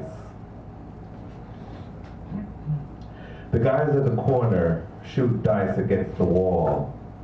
Sometimes shoot at each other, but don't shoot basketballs like they did when they were younger, when they all had the hunger to be just like Mike. Before their hoop dreams faded into days of petty crime, never made the college grade, took their eyes off the prize. Too easily accepted the fact they would never become the men they'd hoped they'd be back then. Now, got no steady job, only baby mama drama. Thought their lot would improve with the election of Obama, but there hasn't been much change. The day after tomorrow, just like today. Trapped in a ghetto prison, no electric fence, just disillusionment. They'd leave this crap behind, start over in some other place, but don't know where to go, even if they knew how to escape. The guys at the corner shoot the breeze instead of ball. Dreams of 7-figure salaries reduce to nights of dice against the wall. Unemployed over 3 years, though somehow always sporting the latest gear while drinking a beer and rocking some new Air Jordans. Think they're solving future's riddle, but blinded by the glitter of fool's gold that shines nightly around the corner from the corner liquor store. Guys shooting dice up against the wall. If they ever get a chance to leave, would they stay, flee, or crawl? Maybe they know where they're going.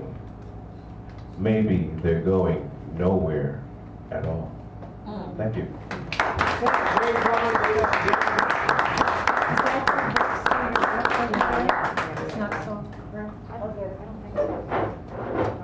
Okay, we have Adam, then our mini feature, then Zane and Nine, because Nine just showed up. Adam, come on up.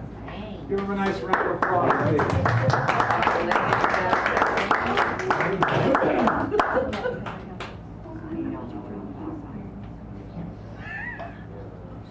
This is called Zebedee. In Zebedee, there is a party on every house on the block. Every house on the block is a cathedral made of different stones or lumber or red stacked bricks like the hands of those who lifted them into catenaried arches spanning over these worshipers. These worshipers who sail these places, these mammoth caves of God, which have no solid ground, in fact. Only rivers twisting door and window jam, the soffits of the architect shading the fish below. You see, all the men are boats, with wood or steel or tan hide hulls like the brains of those that cured them, carrying heaps of other suitcases and framed documents, Norwegian ancestry. These men are all arcs, carrying the pieces to rebuild for when the rivers of these caves get too high or fast. They are unconnected, these waterways, but where they come close, and bell tower moon shadow finds rapid beneath next door's loggia, the men do look at one another with cat's eyes, but only speak of the weather. You see, the sky is a beautiful bed. The clouds are its pillows. The sun, a Chilean lover that sails through it.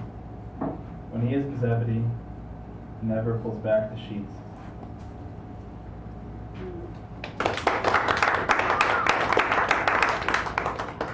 spent the summer in Alaska on a boat. It was about fishing. The fisher taps the sound like a blind man. Plunge. His net pulled through the dark liquid. Pulled to water. I am a seal, he says to the residents. Not seeing, not knowing. At the edge of his net, he whispers to these fish, I am so many seals, and we are hungry. And the last was true. Standing on top of their world, on its floating tiny piece of his, like a terrible god on the unknowable horizon. But him, being the one praying, sending down lead like a plague and bubbles like lies, I am so many seals. And the fish, they were there, and they ran from his message. Into the deathbed he said, and he pursed this net, tucked in his dinner, and put them all to sleep.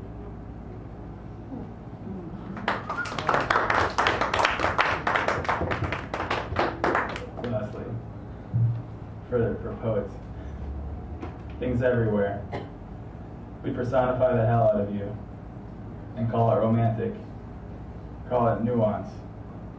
We give you eyes to see and lust to fuck one another like we do, and pat ourselves on the back for looking at you so deeply, for noticing a lie believable enough to be called poetry. Thank you. Thank you, Anna. All right, so our mini feature of the evening, Francis Collins is going to come up and then Zane and I. Huh? Hey, Francis. All right.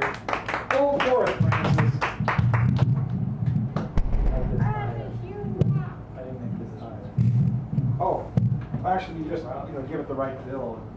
Sorry. Give it a equal look. One eye. One bill makes you smaller. Is that good? Yeah. All right. This is yesterday was Veterans Day, and this is the 100th year since World War I. It started in 1914, and it's 2014. So Eric Boggle wrote the song, and it's about a 19-year-old Irish boy who died in World War I. Wow.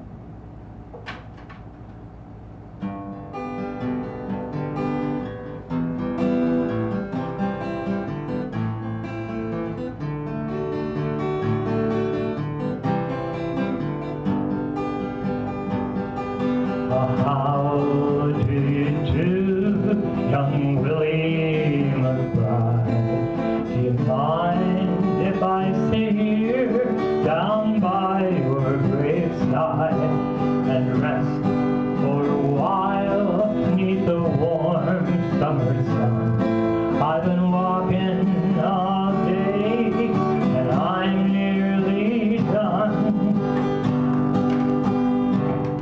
I see on your gravestone you were only 19 when you joined the Great Fallen in 1916. Well, I hope you died well, and I hope you died clean. For young Willie McBride, was it slow and obscene? Did they beat the drum slowly? Did they play the fife slowly? Did they sound the dead march as they lowered you down? Did the band play the last post and chorus?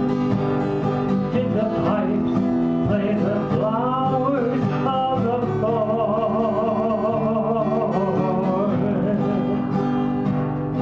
Could you leave her wife or a sweetheart behind in some faithful heart?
did the pipes play the flowers of the forest?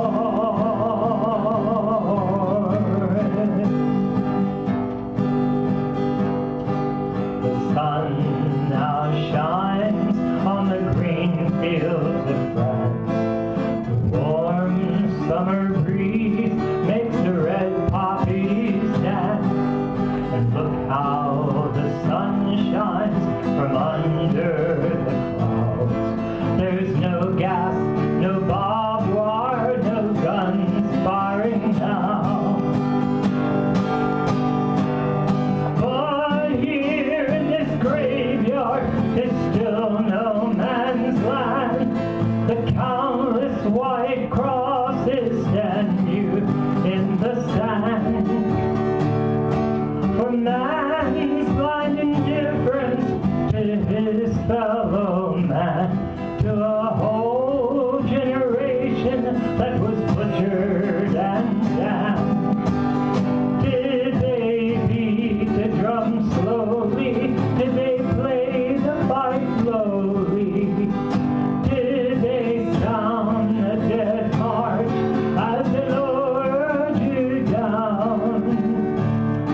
Did the band play the last toast and chorus? Did the pipes play the flowers of the forest?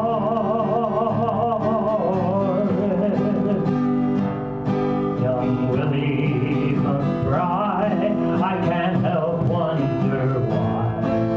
To all those that lie here know why they did lie. And did they believe when they answered the call? Did they really believe that this war would end war? The sorrow, the suffering, the glory, the pain, the killing and dying was all done in vain. For young Lee McBride, it's all happened again and again and again and again and again. Did they beat the drum slowly?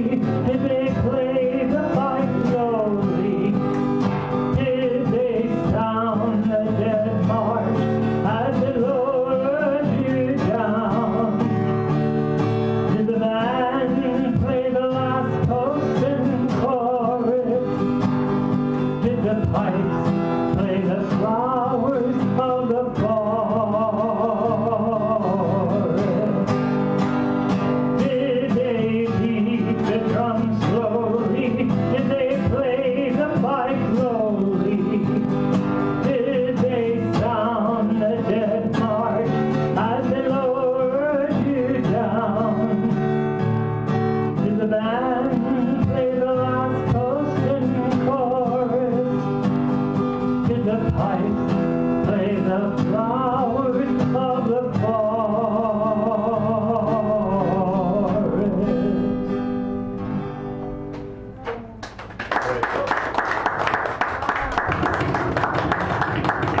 I messed up on the chords a little bit, but this is a Jackson Brown song. I sing for the Veterans for Peace. I do a lot of anti-war songs.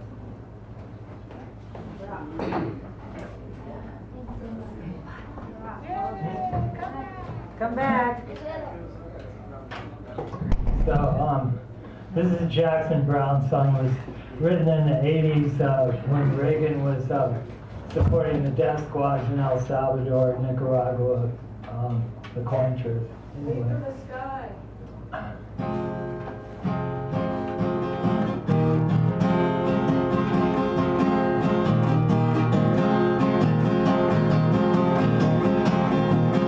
I've been waiting for something to happen, for a week or a month or a year, with the blood and the ink in the headlines, and the sound of the crowd in my ear.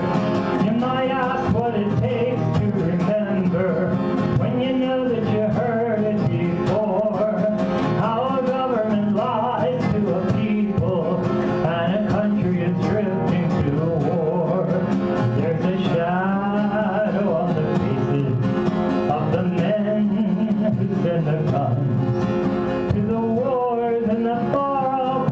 places where their business interests run. On the radio, talk shows, and TV, you know you hear it again and again. How the USA stands for freedom and will come to the aid of a friend. But who are the ones that we call our friends? These governments killing their own, and the ones who finally can't take anymore, so they pick up a gun or a brick or a stone. There's a shadow on the faces of the men who fan the flames to the wars in the far-off places. We can't even say their names. And there are lives in the balance. There are people under fire. There are children at the cannons. And there is blood on the wire. They sell us the president the same way. They sell us our clothes and our cars. They sell us everything from youth to religion. At the same time they sell us their war. I want to know the men in the shadows are. I want to hear someone asking them why. They can be counted on to tell us who our enemies are, but they're never the ones to fight or die. And there are lives in the balance. There are people under fire. There are children at the cannons. And there is blood on the wire.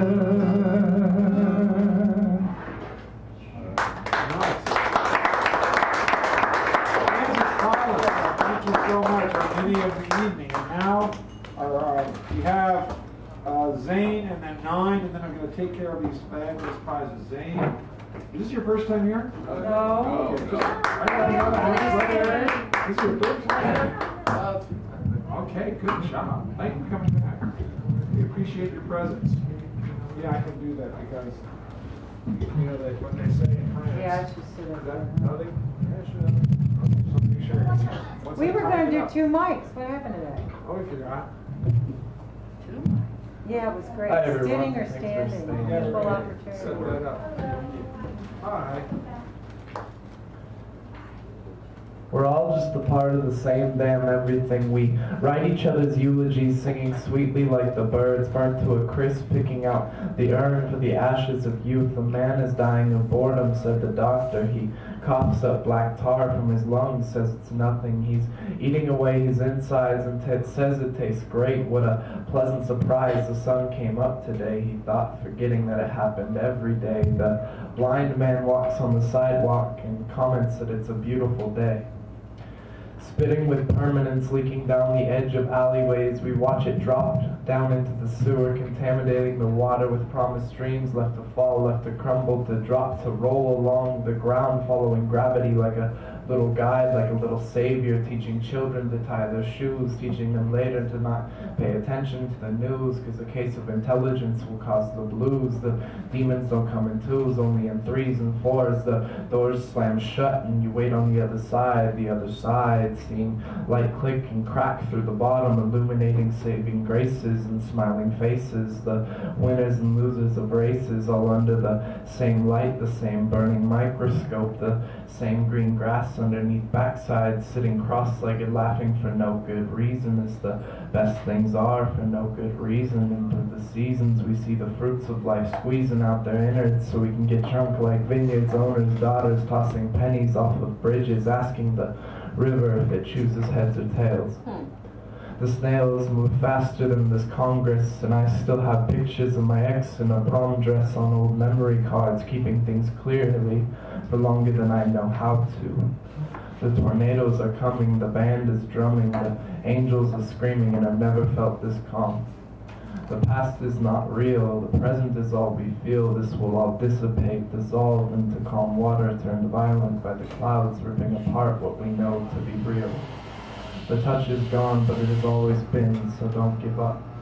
Thank you. Yay!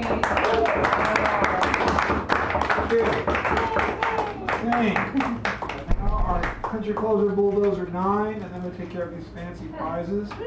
And then Pete Seeger and Bob Zachary Taylor will come up here and take care of it.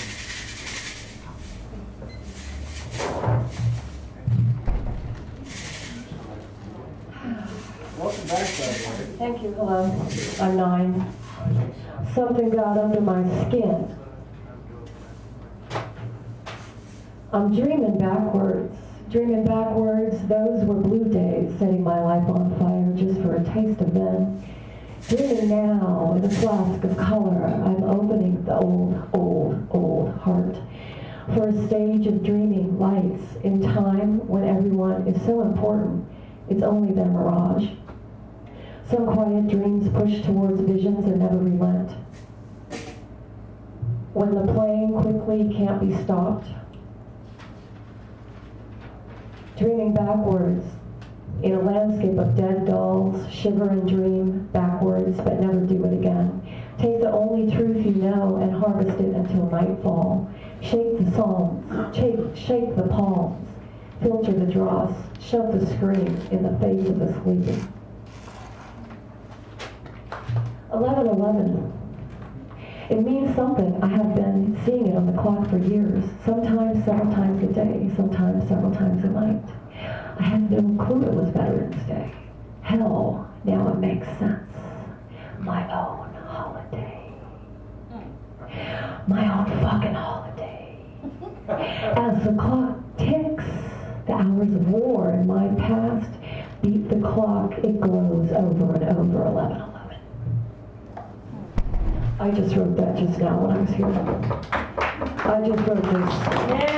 I just wrote this one too for ya. Tonight, the air is so cold, it's biting my arm. It's fucking. It fucking hurt. When I bashed it on the car window, hurt like a motherfucker. That kind of pain is bearable. The pain that rushes your heart when it smashes like shit. The noise of chatter is agitating. The lights in here are kind of fucked up. What song do you want to rip? What song do you want me to rip? What song do you want me to rip out of my heart? Throw out just a couple words, will ya? Come on. Give me a word. Come on. Lust.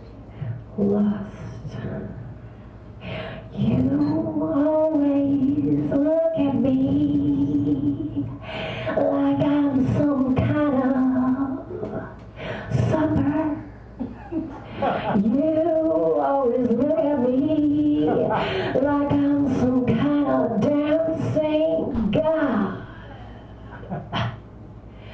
You always look at me like I'm some kind of thing you can toy with, but you never understood the power that I hold, and you will never hold my life. Thank you. Wow. That's nice.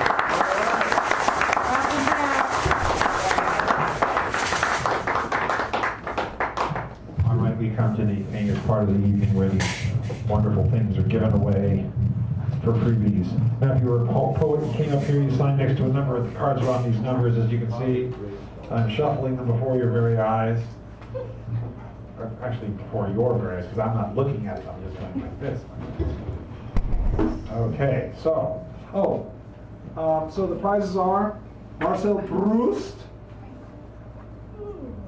Swan's Way, I was looking at it upside down, poetry, magazines for different times, a small set of colorful cards in little tiny envelopes and a $50 Monopoly bill, American Archaeology, The New Yorker, which does have poems even of another kind, and the Nature Conservancy. The magazine's brought to you courtesy of Stephanie Manning. Also, I think she brought us Madison Proust. If you don't like any of those, you can say, I'd like to be the mini next time. That's what Francis Collins was. He came up here and gets about 8 minutes to do a couple of pieces. Or the keynote, the person who speaks very first, right off the bat, so to speak. Cut the cards just once for us. Finn The win. Yeah, there you go. All right. So, drum roll, please. My wife's glasses very carefully so I do not break them. Gregory Pond, you are the first winner of the evening. One of these fine prizes is yours. And like I say, judging by the number of people in the house and the number of prizes we have, very high likelihood that everything will go over the summit. Don't do it. That's mine. Not that one. That's a bad one. Oh, time's up. He's looking through them as if it's that's good. It's good. It's good. He takes a poetry and Zane is next as the winner of the evening. Keynote, mini, peruse, poetry, $50 bill, and etc. Any one of these can be yours. Another poetry magazine. These are from the collection of Stephen P. Mackin, by the way. Oh, no kidding. Ricardo, you are a wiener. Come up to take one of these fine prizes. I already have the next prize in mind. Actually, in hand. Actually, they're all on the table. I would love to take a keynote, but this looks too interesting. Okay.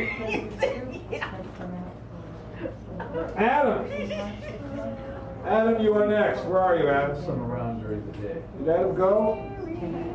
You can still be a winner. All right. Mr. Bunton. Yeah, I want to make you. Okay. Where'd my pen go? You have to remember me because I'm going to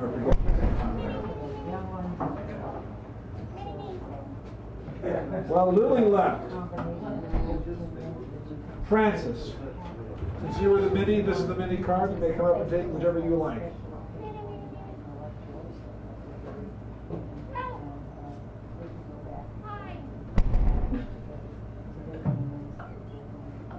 As my mom would say, no, she can go like this. She wouldn't say anything. Good job on the poetry. Karen just left, so that leaves Justice. What? You're a winner. Still these prizes, those magazines are over there too. But these are still here. These are still here. This is good, I never read him. I don't know, but these are still. Okay, no. Don't take that card, else I'll Don't lose it. take the card, right. Put the name of the people that you read on there for me.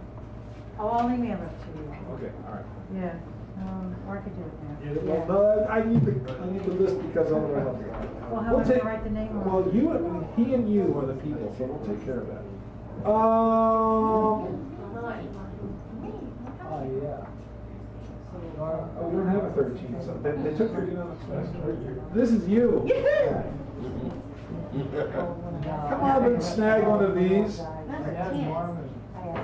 And Owen, you're the next snagger. Snagger in chief. I knew what those will do. Tell me how you say your name so good, so I'll say it wrong.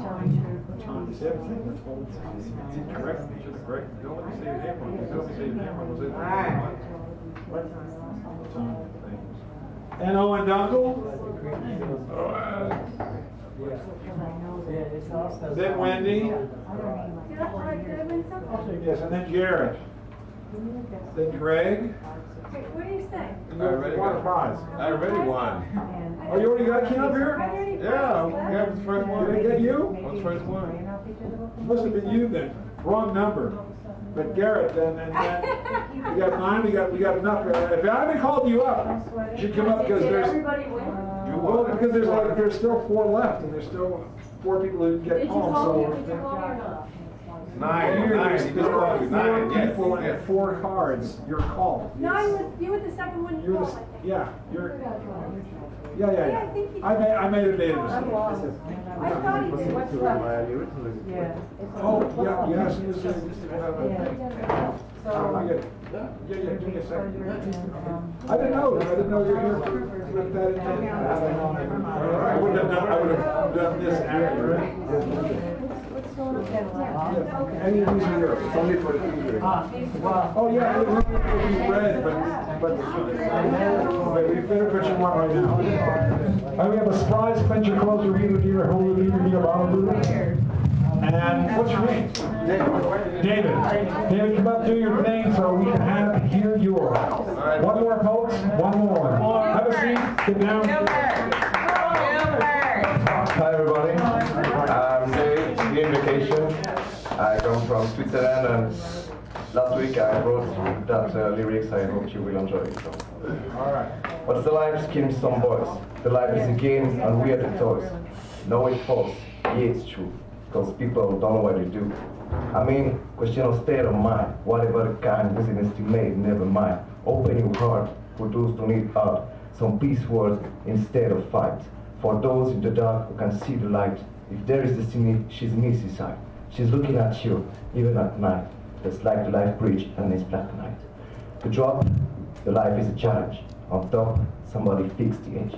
I mean, first question of perception. Answer the life every day, no exception. Follow your heart, the best direction, and listen to your mind as the best religion. I want to say the truth from north to the south. The wisdom is the eternal youth. Another world where people are involved. A better world made of peace and love.